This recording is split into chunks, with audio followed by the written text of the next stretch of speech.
I have used a range of technology to help create my opening sequence. This includes everything from how I created it, to editing it and blogging about it. To film my opening sequence, I used my own camera, which is a Fujifilm Finepix S1800.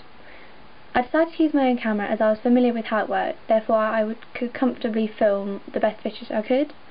I also knew this camera had a strong macro setting on the recording, and for my opening shot I wanted to focus on the foreground and blur the background, which I knew my camera could do successfully. Also, using my own camera meant that I could record whenever I liked instead of having to book and rent a camera at school. The technology I used was a dictaphone to re-record the parts of the dialogue spoken by Darcy.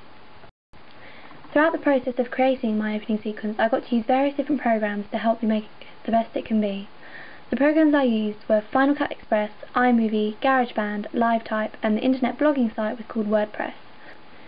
iMovie is the program I used to make my animatic. This helped me to envisage what my opening sequence would look like before I filmed it. It was a simple but beneficial program which enabled me to adjust the order and the timings of the shots before I filmed them. LiveType is where I created all of my title shots for the opening sequence. This program enabled me to find a suitable font and use the given effects for my advantage.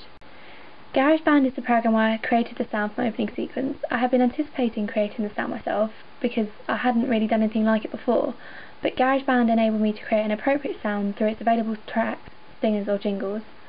From using GarageBand, I learnt how important the timings were for sound. I spent a fair amount of time making sure that the fades or the start of new sounds were in the exact right position to have the best possible effect. Final Cut is what I use to edit all my clips and sounds together. Final Cut enabled me to freely construct each individual clip, and I had certain standards that I wanted each clip to meet, which was shown through the way they looked, their duration, and any other effects I wished to add. And obviously I wanted to create the most suitable and best order in which they appeared.